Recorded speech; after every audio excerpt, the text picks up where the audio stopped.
नमस्कार, स्वागत है आप सभी का डीडी न्यूज के इस खास बुलेटिन एक्सप्रेस 100 में, जहां हम आपके लिए लेकर आते हैं राजनीति, मनोरंजन, देश दुनिया, खेल और व्यापार जगत की सभी बड़ी खबरों को एक्सप्रेस यानी फटाफट अंदाज में। मैं हूं गौरव श्रीवास्तव, तो देखिए खबरें तेज रफ्तार से। हॉकी के जादूगर मेजर ध्यानचंद के जन्मदिन पर आज राष्ट्रीय खेल दिवस मनाया जा रहा है। मेजर ध्यानचंद के जन्मदिन यानी 29 अगस्त को भारत में खेल दिवस के रूप में मनाया जाता है।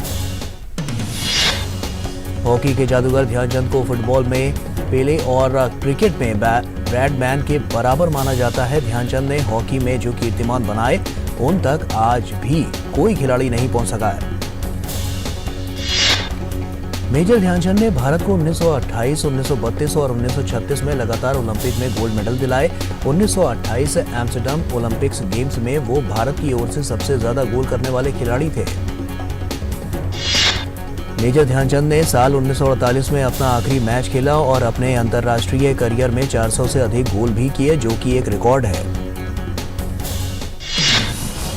मेजर ध्यानचंद को 1956 में पद्म भूषण से सम्मानित किया गया। ध्यानचंद के सम्मान में भारत में खेलों के सर्वोच्च सम्मान खेल रत्न का भी नाम पिछले साल हॉकी के जादूगर मेजर ध्यानचंद के नाम पर किया गया। प्रधानमंत्री मोदी की चैंपियन से मिलिए पहल राष्ट्रीय खेल दिवस के अवसर पर आज 25 से आपको बता दें कि 25 से अधिक शहरों में आयोजित की जाएगी। वहीं भारतीय खेल प्राधिकरण देश भर के सभी केंद्रों में विभिन्न खेल गतिविधियों के साथ खेल दिवस मनाएगा। भारतीय खेल प्राधिकरण ने राष्ट्रीय खेल दिवस के विशेष अवसर पर और हॉकी के दिग्गज मेजर ध्यानचंद को श्रद्धांजलि के रूप में इस पहल को विस्तार देते हुए इसमें अब उन एथलीटों को भी शामिल किया गया है जिन्होंने हाल ही में संपन्न हुए राष्ट्रमंडल खेल और विश्व चैंपियनशिप में भाग लिया था। भारतीय जनता पार्टी के राष्ट्रीय अध्यक्ष जेपी नड्डा त्रिपुरा की 2 दिवसीय यात्रा पर हैं। नड्डा अगले वर्ष होने वाले विधानसभा चुनाव के मद्देनजर संगठनात्मक तैयारियों की समीक्षा के लिए राज्य के दौरे पर हैं। जेपी नड्डा ने अगरतला में पार्टी के पदाधिकारियों, संगठनों के नेताओं, मंत्रियों, लोकसभा सदस्य, विधायकों, भाजपा कोर कमेटी के सदस्यों के साथ कई बैठकें की। भाजपा अध्यक्ष उदयपुर में ऐतिहासिक माताबारी मंदिर के दर्शन करेंगे और मंगला आरती में भी भाग लेंगे। इसके बाद नड्डा भाजपा के अगरतला कार्यालय में प्रेस कॉन्फ्रेंस को संबोधित करेंगे। भाजपा अध्यक्ष जेपी नड्डा असम के दौरे पर भी रहेंगे, जहां वो सबसे पहले गुवाहाटी में कामाख्या मंदिर में पूजा अर्चना करेंगे। जेपी नड्डा भाजपा के उत्तर पूर्व कार्यालय का भी उद्घाटन करेंगे। साथ ही साथ वो ITA सेंटर का भी वहां पर भी बैठक करेंगे। सरकारी स्कूल और कॉलेजों में हिजाब पर प्रतिबंध के कर्नाटक हाईकोर्ट के फैसले को चुनौती देने की याचिकाओं पर सुप्रीम कोर्ट आज सुनवाई करेगा। भारत के नए मुख्य न्यायाधीश यूयू ललित का ये कामकाज का पहला दिन भी होगा। इन प्रतिबंध के खिलाफ कुल 23 याचिकाओं को कोर्ट में सुनवाई के लिए सूचीबद्ध किया गया है। वहीं 25 मामले जस्टिस हेमंत गुप्ता और सुधांशु धूलिया की खंडपीठ के समक्ष लगाए गए हैं, जिन पर सुनवाई आज होगी। इन याचिकाओं के तहत कर्नाटक हाई कोर्ट के उस फैसले को चुनौती दी गई है जिसमें उसने राज्य सरकार के आदेश को बरकरार रखा था। राज्य सरकार के फैसले के अनुसार स्कूलों और कॉलेजों में सभी छात्राओं के हिजाब पहनने पर प्रतिबंध रहेगा। प्रधानमंत्री ने गांधीनगर में के महात्मा मंदिर में भारत में सुजुकी के 40 वर्ष पूरे होने के उपलक्ष्य में आयोजित एक कार्यक्रम को संबोधित किया। इस अवसर पर भारत में जापान के राजदूत, गुजरात के मुख्यमंत्री भूपेंद्र पटेल और अन्य गणमान्य लोग भी उपस्थित थे। इस मौके पर प्रधानमंत्री ने सुजुकी कॉरपोरेशन से जुड़े सभी लोगों को बधाई दी। प्रधानमंत्री ने कहा, मारुति सुजुकी की सफलता भारत जापान की मजबूत साझेदारी का प्रतीक है। पिछले 8 वर्षों में दोनों देशों के बीच संबंध नई ऊंचाइयों पर पहुंचे हैं। प्रधानमंत्री ने कहा कि जब इस दोस्ती की बात आती है तो हर भारतीय निश्चित तौर पर हमारे मित्र पूर्व प्रधानमंत्री स्वर्गीय शिंजो आबे को याद करता है। आबे सान के गुजरात आने के और यहाँ वक्त बिताने को याद करते हुए प्रधानमंत्री ने कहा कि इसे गुजरात के लोग प्यार से याद करते हैं। प्रधानमंत्री ने 13 साल पहले गुजरात में सुजुकी के आगमन और खुद को गवर्नेंस के एक अच्छे मॉडल के रूप में पेश करने के गुजरात के भरोसे को याद किया। उन्होंने कहा, मुझे खुशी है कि गुजरात ने सुजुकी के साथ अपना वादा निभाया और सुजुकी ने भी गुजरात की इच्छाओं को वही सम्मान दिया। उन्होंने कहा, हमारे प्रयासों ने हमेशा जापान के लिए गंभीरता दिखाई और उसका सम्मान किया। यही कारण है कि सुजुकी के साथ साथ लगभग 125 जापानी कंपनियां गुजरात में काम कर रही हैं। प्रधानमंत्री ने गुजरात की विकास यात्रा में काइजन के योगदान को याद किया। प्रधानमंत्री ने कहा कि उनके द्वारा काइजन के पहलुओं को पीएमओ और अन्य विभागों में भी लागू किया गया है। इलेक्ट्रिक वाहनों की शानदार विशेषताओं में से एक के बारे में प्रधानमंत्री ने कहा कि इनमें आवाज नहीं होती, वे मौन रहते हैं। उन्होंने कहा, ये मौन केवल इसकी इंजीनियरिंग के बारे में नहीं है, बल्कि ये देश में एक मूक क्रांति की भी शुरुआत है। ईवी इकोसिस्टम को मजबूत करने के सरकार के प्रयासों के तहत प्रधानमंत्री ने कहा कि इलेक्ट्रिक वाहन खरीदारों को विभिन्न प्रोत्साहन दिए जा रहे हैं। सरकार ने आयकर में छूट और ऋण प्रक्रिया को सरल बनाने जैसे कई कदम उठाए हैं। प्रधानमंत्री ने कहा कि आपूर्ति को बढ़ावा देने के लिए मोटर वाहन और मोटर वाहन के कलपुर्जों के निर्माण के क्षेत्र में पीएलआई योजनाओं को शुरू करने के लिए भी तेजी से काम किए जा रहे हैं। इलेक्ट्रिक वाहनों की चार्जिंग के लिए एक मजबूत अवसंरचना तैयार करने के संबंध में कई नीतिगत फैसले भी लिए गए हैं। प्रधानमंत्री ने कहा कि हमने 2070 के लिए नेट जीरो लक्ष्य निर्धारित किया है। वहीं प्रधानमंत्री ने इस बात पर प्रसन्नता भी व्यक्त की है कि मारुति सुजुकी जैव ईंधन, एथेनॉल मिश्रण और हाइब्रिड इलेक्ट्रिक वाहन जैसी चीजों पर भी काम कर रही है। प्रधानमंत्री ने सुझाव दिया कि सुजुकी संपीड़ित बायोमीथेन गैस से भी संबंधित परियोजनाओं पर काम शुरू करे। वहीं प्रधानमंत्री ने यह भी कामना की है कि स्वस्थ प्रतिस्पर्धा और एक दूसरे से सीखने के लिए बेहतर माहौल बनाया जाना चाहिए। उन्होंने कहा, यह हमारा लक्ष्य है कि अमृतकाल के अगले 25 वर्षों में भारत अपनी ऊर्जा में जरूरतों में आत्मनिर्भर बन जाए। वहीं चूंकि ऊर्जा खपत का एक बड़ा हिस्सा परिवहन क्षेत्र से संबंधित है, इसलिए इस क्षेत्र में नवाचार और प्रयास हमारी प्राथमिकता होनी चाहिए। जापान के प्रधानमंत्री किशिदा ने इस अवसर पर अपनी शुभकामनाएं दी और कहा कि 4 दशक से ज्यादा समय के दौरान मारुति सुजुकी की तरक्की भारत और जापान के बीच मजबूत आर्थिक संबंधों का प्रतीक है। किशिदा ने कहा कि प्रधानमंत्री मोदी के मजबूत नेतृत्व में विनिर्माण क्षेत्र की मदद के लिए किए गए विभिन्न उपायों के कारण भारत के आर्थिक विकास में और तेजी आई है। उन्होंने बताया कि कई जापानी कंपनियों ने भारत में निवेश करने की इच्छा व्यक्त की है। उन्होंने कहा, प्रधानमंत्री मोदी के साथ मिलकर मैं जापान भारत सामरिक एवं वैश्विक साझेदारी को और विकसित करने तथा स्वतंत्र एवं खुले इंडो पैसिफिक को साकार करने का प्रयास करने के लिए दृढ़ संकल्पित हूँ। कार्यक्रम के दौरान प्रधानमंत्री मोदी ने भारत में सुजुकी समूह की 2 प्रमुख परियोजनाओं की आधारशिला रखी। गुजरात के हंसलपुर में Suzuki motor Gujarat electric vehicle battery manufacturing facility और हरियाणा के खरखोदा में मारुति सुजुकी की आगामी वाहन निर्माण सुविधा। गुजरात के हंसलपुर में Suzuki motor Gujarat electric vehicle battery manufacturing facility की स्थापना लगभग 7,300 करोड़ रुपए की लागत से की जाएगी और इसमें इलेक्ट्रिक वाहनों के लिए एडवांस केमिस्ट्री सेल बैटरी का निर्माण किया जाएगा। हरियाणा के खरखोदा स्थित वाहन निर्माण सुविधा में प्रतिवर्ष 10 लाख यात्री वाहनों की निर्माण की क्षमता होगी, जिससे ये दुनिया में एक ही स्थल पर सबसे बड़ी यात्री वाहन निर्माण सुविधाओं में से एक हो जाएगी। परियोजना के पहले चरण में 11,000 करोड़ रुपए से अधिक का निवेश किया जाएगा। राष्ट्रीय औषधि मूल्य निर्धारण प्राधिकरण के 25 वर्ष पूरे होने के उपलक्ष्य में आज नई दिल्ली में एक कार्यक्रम का आयोजन किया जाएगा। केंद्रीय रसायन एवं उर्वरक तथा स्वास्थ्य एवं परिवार कल्याण मंत्री डॉक्टर मनसुख मांडविया मुख्य अतिथि के तौर पर इस अवसर पर उपस्थित रहेंगे। इस कार्यक्रम में देश भर के फार्मास्यूटिकल्स और मेडटेक डिवाइस उद्योग, केंद्र और राज्य सरकारों, मूल्य निगरानी तथा संसाधन इकाइयों, सिविल सोसाइटी, रोगी पक्ष, समर्थन समूहों आदि के हितधारक भी भाग लेंगे। इस अवसर पर सेंटर फॉर एडवांस कंप्यूटिंग केंद्र की तकनीकी सहयोग के साथ एनपीपीए द्वारा विकसित एक समेकित रिस्पॉन्सिव क्लाउड आधारित application integrated pharmaceuticals database management system 2.0 launch किया जाएगा। इस अवसर पर अपडेटेड फीचर्स के साथ फार्मा सही दाम 2.0 ऐप भी लॉन्च किया जाएगा। केंद्रीय कृषि एवं किसान कल्याण मंत्री नरेंद्र सिंह तोमर ने भारतीय कृषि अनुसंधान परिषद के अंतर्गत 60 वर्षों से ज्यादा समय से उत्कृष्ट सेवाएं दे रहे केंद्रीय शुष्क क्षेत्र अनुसंधान संस्थान में एक साथ 4 नई सुविधाओं का उद्घाटन किया।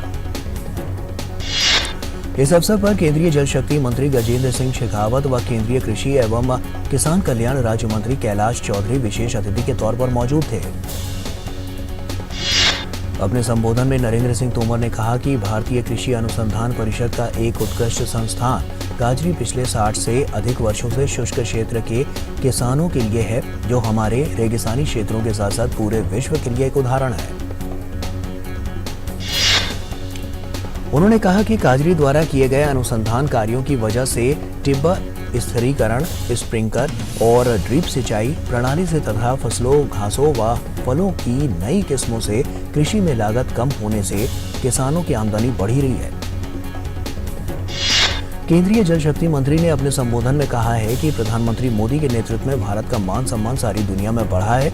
आज कोई भी प्लेटफॉर्म से किसी भी मुद्दे पर भारत की उपेक्षा नहीं कर सकता।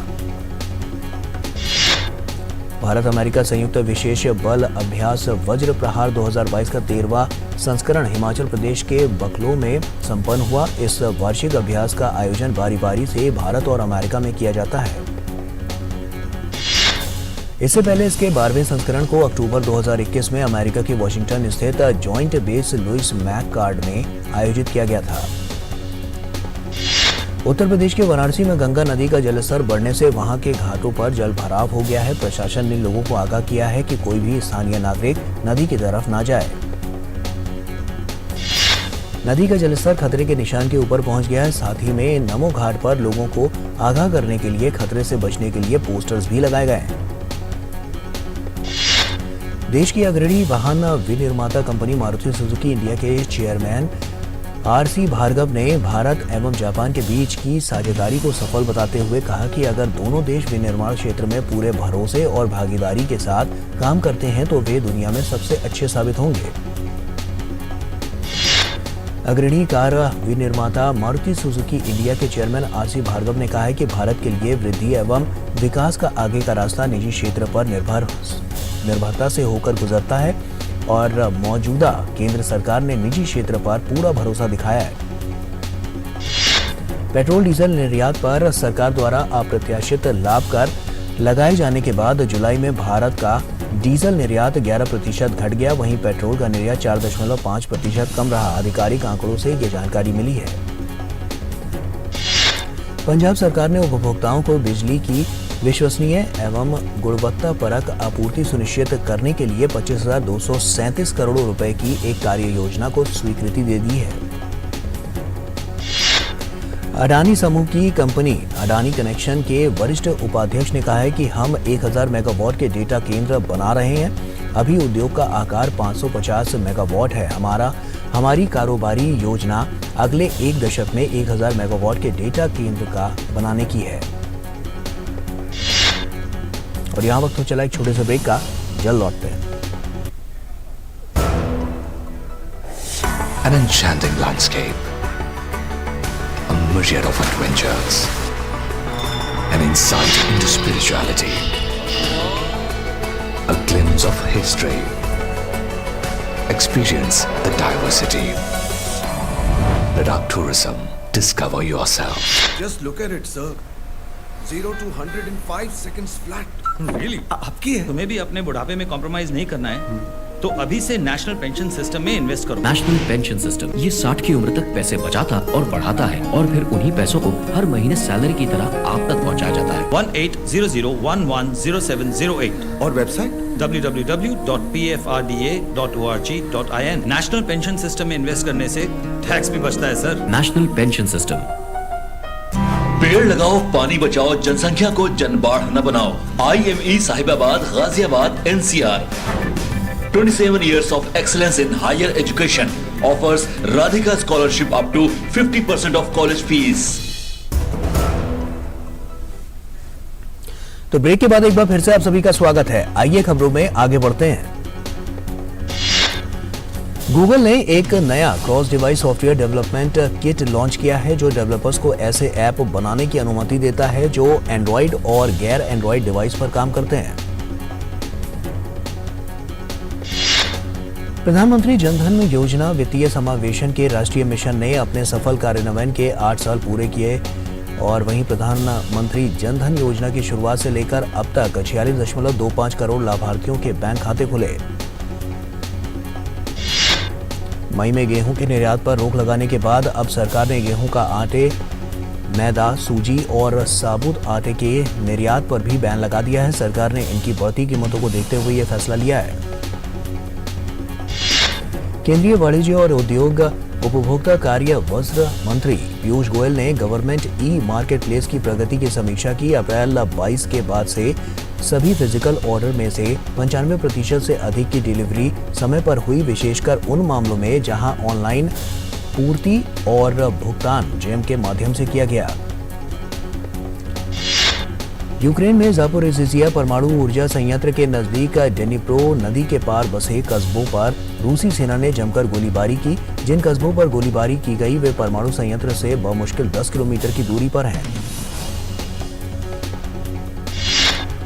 रूस के रक्षा मंत्रालय के मुताबिक बीते 24 घंटे में यूक्रेनी सेना ने परमाणु संयंत्र की और 9 रॉकेट दागे। ये रॉकेट संयंत्र के संवेदनशील हिस्से के ऊपर से गुजरते हुए परिसर के मैदान में गिरे। यूरोप के सबसे बड़े परमाणु संयंत्र के नजदीक हो रही गोलीबारी से पूरी दुनिया चिंतित है। इस बीच अंतर्राष्ट्रीय परमाणु ऊर्जा एजेंसी के विशेषज्ञों का दल सुरक्षा की गारंटी न मिलने से रविवार को भी संयंत्र में नहीं पहुंच सका। यूक्रेन के राष्ट्रपति जेलेंस्की ने अपने संबोधन के दौरान कहा कि रूस के हमलों से डॉनबास लगभग नष्ट हो गया है और रूस ने जिंदगियों की कोई परवाह नहीं की।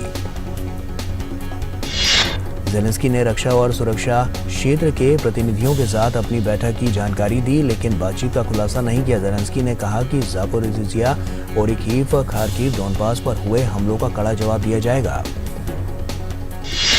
ज़ापोरिज़िया क्षेत्र में परमाणु हादसे की आशंका के बीच यूक्रेन के अधिकारियों ने पूर्वी खोर्तिस्की जिले में आयोडीन की गोलियां बांटी।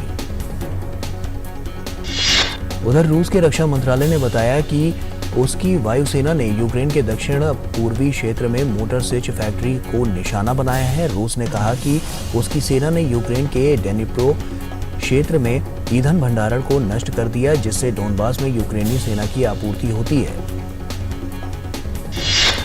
डेमोक्रेटिक सीनेटर बर्नी सैंडर्स ने अमेरिकी राष्ट्रपति जो बाइडेन के छात्रों के ऋण के एक हिस्से को माफ करने के विवादास्पद फैसले का बचाव किया है। नासा के आर्टेमिस 1 के लॉन्च की उल्टी गिनती शुरू हो चुकी है। इसे फ्लोरिडा के कैनेडी स्पेस सेंटर से रवाना किया जाएगा। सोमवार को भारतीय समय अनुसार शाम 6:30 बजे आर्टेमिस 1 के तहत नए स्पेस लॉन्च सिस्टम रॉकेट और ओरियन क्रू कैप्सूल की पहली टेस्ट फ्लाइट होगी।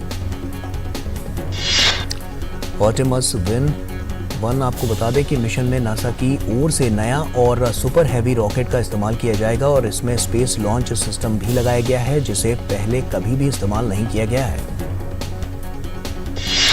स्पेसक्राफ्ट चंद्रमा तक जाएगा और कुछ छोटे उपग्रहों को कक्षा में छोड़कर खुद कक्षा में स्थापित हो जाएगा। इस मिशन के तहत नासा स्पेसक्राफ्ट को ऑपरेट करने की ट्रेनिंग हासिल करेगी। पाकिस्तान को बाढ़ से निपटने के लिए वित्तीय मदद की जरूरत है। विदेश मंत्री ने कहा है कि उन्हें उम्मीद है कि अंतर्राष्ट्रीय मुद्रा कोष जैसे वित्तीय संस्थान पाकिस्तान की आर्थिक स्थिति को ध्यान में रखेंगे। पाकिस्तान में विनाशकारी बाढ़ के कारण मरने वालों की संख्या बढ़कर 1000 से ज्यादा हो गई है। 14 जून से जारी भारी बारिश के कारण आई बाढ़ से देश के दक्षिण तथा दक्षिण पश्चिमी क्षेत्र के मैदानी इलाके जलमग्न हैं। पाकिस्तान में बाढ़ से पहले और बाद की सैटेलाइट तस्वीरें जारी कर दी गई हैं। 30 मिलियन लोग इस प्राकृतिक आपदा से प्रभावित हुए हैं। ब्राजील के राष्ट्रपति पद के उम्मीदवार 2 अक्टूबर को होने वाले चुनावों से पहले रविवार को पहली टीवी डिबेट में पहुंचे। एक सर्वे के मुताबिक लूला को 46.7%, जबकि बोल्सोनारो को 38.3% मतदाता समर्थन हासिल है।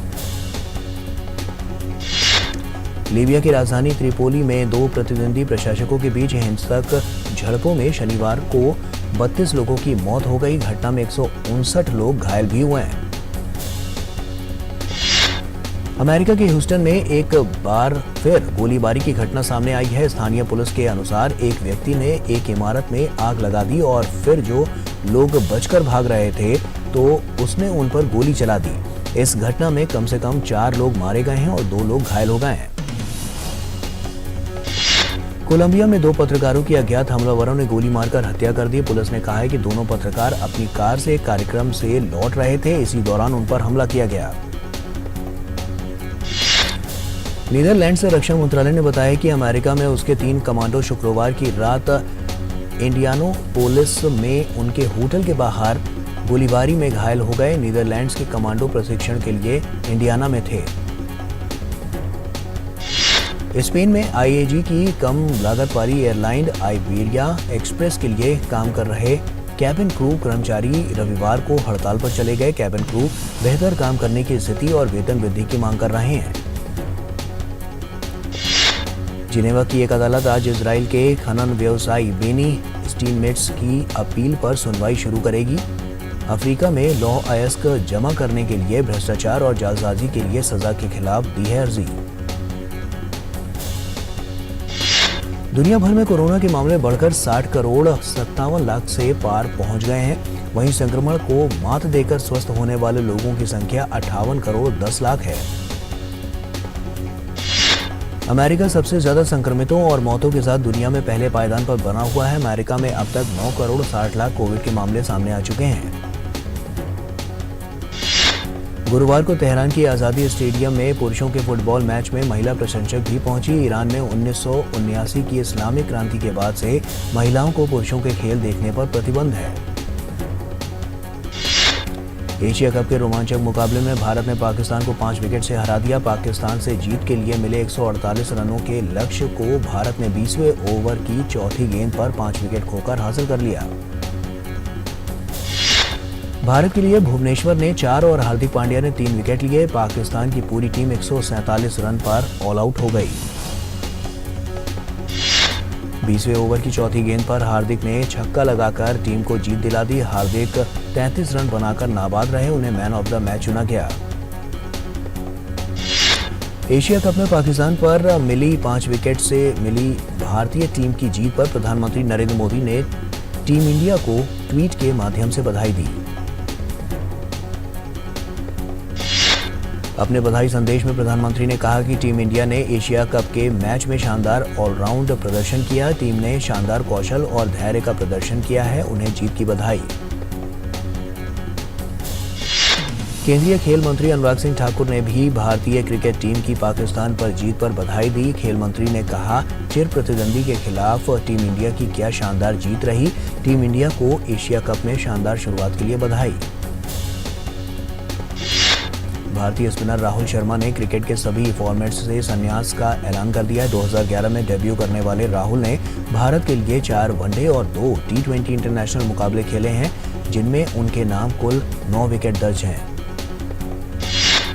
एशिया कप के दूसरे मुकाबले में अफगानिस्तान ने श्रीलंका को 8 विकेट से हरा दिया। श्रीलंका की पूरी टीम 105 रन बनाकर 20वें ओवर में आउट हो गई। जवाब में अफगानिस्तान ने 2 विकेट खोकर आसान लक्ष्य को हासिल कर लिया। विभाजन विभीषिका स्मृति दिवस के तहत आयोजित किए जा रहे कार्यक्रमों की एक श्रृंखला के हिस्से के रूप में मौलाना आजाद राष्ट्रीय उर्दू विश्वविद्यालय, हैदराबाद में संस्कृति मंत्रालय और इंदिरा गांधी राष्ट्रीय कला केंद्र द्वारा 2 दिवसीय फिल्म समारोह का आयोजन किया गया है।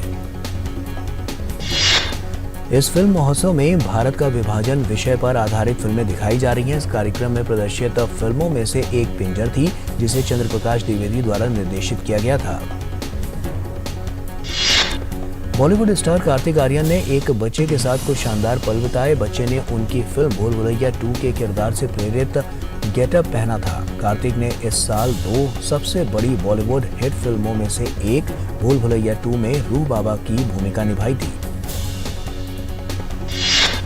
जूनियर एनटीआर 2 सितंबर को हैदराबाद में होने वाले ब्रह्मास्त्र के प्रोमो की कास्ट में शामिल होंगे। आलिया भट्ट और रणबीर कपूर की फिल्म ब्रह्मास्त्र 9 सितंबर को रिलीज होगी। बीटीएस के 2021 मेगा हिट सिंगल बटर का म्यूजिकल वीडियो, जिसके प्रशंसकों में बॉलीवुड अभिनेत्री आलिया भट्ट भी शामिल हैं, 80 करोड़ यूट्यूब व्यूज को इस वीडियो ने पार कर लिया है। निर्देशक अरिवाजगन की बहुप्रतीक्षित एक्शन थ्रिलर बॉर्डर, जिसमें अरुण विजय मुख्य भूमिका में है, वहीं विजयदशमी को यानी 5 अक्टूबर को स्क्रीन पर यह नजर आएगी। योनहाप की रिपोर्ट के मुताबिक के pop girl group black pink के पिंक वेनम के म्यूजिक वीडियो को यूट्यूब पर 20 करोड़ से ज्यादा बार देखा जा चुका है। फिल्म निर्माता एंटनी पेरुम्बवूर ने हाल ही में एक पुरस्कार समारोह में अभिनेता मोहनलाल अभिनीत दृश्यम 3 की आधिकारिक पुष्टि की है। फिल्म में मोहनलाल जॉर्ज कुट्टी के अपने चरित्र को फिर से निभाएंगे। फिल्म का पहला पार्ट 2013 में और सीक्वल पिछले साल रिलीज किया गया था। विजय देवरकोंडा और अनन्या पांडे की फिल्म लाइगर रिलीज के चंद दिनों में ही दर्शकों की उम्मीदों को तोड़ती हुई नजर आ रही है। बॉक्स ऑफिस पर फिल्म काफी ठंडा बिजनेस कर रही है। IMDb की सबसे खराब रेटिंग की लिस्ट में लाइगर ने लाल सिंह चड्ढा और रक्षाबंधन को भी पीछे छोड़ दिया है। South superstar Vijay Sethupathi film जवान में विलन का रोल निभा रहे हैं। उनका सीधा मुकाबला शाहरुख खान के किरदार से होगा। फिल्म धागे का ट्रेलर रिलीज हो चुका है। अंकुर मान द्वारा निर्देशित यह फिल्म 16 सितंबर को रिलीज होगी। फिल्म में निखिल चौधरी और स्वाति नेगी मुख्य भूमिकाओं में नजर आएंगे। अंतर्राष्ट्रीय अंतरिक्ष स्टेशन से आकाशगंगा के नजारे कैमरे में कैद किए गए। एयर ग्लो की अद्भुत तस्वीरें जारी की गई हैं। कोलंबिया के शहर बोगोटा में जहां अब तक के सबसे बड़े संगीत कार्यक्रम का विश्व रिकॉर्ड बना, जिसमें लगभग 16,000 संगीतज्ञों और गायकों ने हिस्सा लिया।